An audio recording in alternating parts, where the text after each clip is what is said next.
अस्पताल प्रशासन द्वारा पिछले 6 माह से एम्बुलेंस के लिए डीजल के लिए प्रशासन से धनराशि मांगे जाने के बावजूद शासन द्वारा धनराशि उपलब्ध न कराए जाने से स्थानीय बाई गंगाबाई महिला अस्पताल की 3 एम्बुलेंस समेत जिले की 2 एम्बुलेंस के पहिए थम गए। यदि अगले 8 से 10 दिन में धनराशि उपलब्ध नहीं हुई तो जिले के प्राथमिक स्वास्थ्य केंद्र और ग्रामीण अस्पतालों में सभी एम्बुलेंस ठप हो जाएंगी।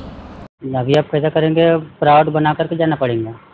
नहीं मिल रहा है तो बंद है एम्बुलेंस का। कितने लोग हैं आपके साथ में? हमारे साथ में है 5 जो। कौन लोग एडमिट था? हाँ, कौन एडमिट था आपके साथ? मेरा वाइफ है। ये एम्बुलेंस तो बंद बता रहे हैं यहाँ का। क्या बोलेंगे? अब बंद है बोल रहे तो अब तो कुछ तो साधन करके जाना पड़ेगा यहाँ से। जननी शिशु सुरक्षा कार्यक्रम के अंतर्गत गर्भवती व प्रसवोत्तर महिलाओं तथा 1 वर्ष तक के बच्चे को उपचार के लिए तथा उपचार के बाद उन्हें घर पहुंचाने के लिए सरकारी अस्पतालों द्वारा एम्बुलेंस उपलब्ध कराई जाती हैं। इसके लिए 50 लाख रुपए की सब्सिडी दी जाती है। सरकार द्वारा प्रति मरीज 250 रुपए की सहायता प्रदान की जाती है। चूँकि दी जाने वाली सब्सिडी की धनराशि बहुत कम है और सब्सिडी समय पर नहीं मिलती। एम्बुलेंस में डीजल भरवाने के लिए भी पैसे नहीं है, इसलिए अस्पताल प्रशासन के लिए इन एम्बुलेंस को खड़ी करने की नौबत आ गई।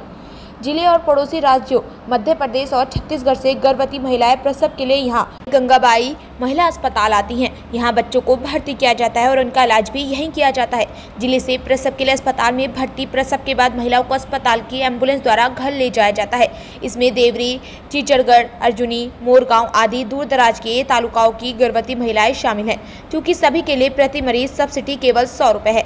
250 रुपए के इस बजट में सवाल यह है कि इतने कम पैसे में मरीजों को एम्बुलेंस से उनके घर कैसे पहुंचाया जाए।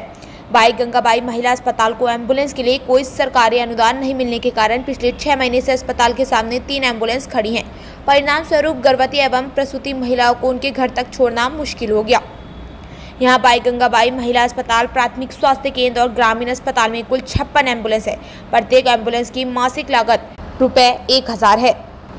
80,000। हालांकि पर्याप्त धन की कमी के कारण यह समस्या बढ़ती जा रही है। अगर सरकार ने अगले 8 दिनों में धनराशि उपलब्ध नहीं कराई तो इन 56 एम्बुलेंस के पहिए थमने की संभावना है। परिणाम स्वरूप गंभीर समस्याएं उत्पन्न हो सकती हैं। काय सांगाल आता जे रुग्णवाहिका आहेत सध्या 3 रुग्णवाहिका सध्या उभ्या आहेत, पेट्रोल अभावी डिझेल अभावी उभ्या आहेत, काय सांगाल कशी परिस्थिती आहे? नमस्कार सर्वांना। आपल्याकडे 3 रुग्णवाहिका BJW हॉस्पिटलला उपलब्ध आहेत, पण मागील 6 महिन्यापासून आपल्याकडे इथे इंधनला लागणारा पैसा पुरवठा इथे कमी असल्यामुळे आम्हाला त्या उभी ठेवावे लागत आहे। शासनाकडून आपल्याला फार कमी प्रमाणात त्याचे पैसे पुरवले जातात। 250 रुपये पर पेशंट असं आहे आपल्याकडे, पण त्याची सुद्धा सोय मागच्या 6 महिन्यापासून आपल्याला आली नाही। इथून बरेच जे ड्रॉपबॅक फॅसिलिटी आहे त्यासाठी इथून चिचगड, सालेकसा, तिरोडा असे लांब पल्ल्याचे पेशंट आपल्याला इथनं सोडावे लागतात, ज्याचं 250 रुपयात सोडणं पॉसिबल नसतं।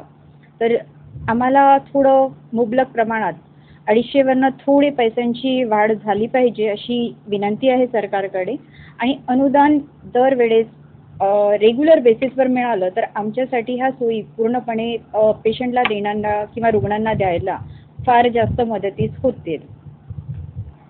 तर त्याचा प्रभाव तर आमच्या रुग्णसेवा देण्यात खूप फरक पडतोय। आम्ही हवं तेवढं इथनं काही पेशंट्स आम्हाला नागपूरला सुद्धा सोडावे लागतात। लहान बच्चू ज्यांना आम्ही रेफरल सेंटर आहे, जिथे डोळ्यांचा फरक पडतो, त्या आजारासाठी आम्ही नागपूरला पेशंट ड्रॉप करतो। त्या सोयी आमच्या ज्या पाहिजेत त्या आम्ही त्यांना देऊ शकत नाही आहे। वेळेवर बरेचदा 108 अवेलेबल नसते, तर तेवढी चांगली सेवा आम्ही देऊ शकत नाही आहे। त्याचा भुर्दंड पेशंटच्या खिशावर सुद्धा पडतो की त्यांना स्वतः स्वखर्चाने जावं लागतं कधी-कधी।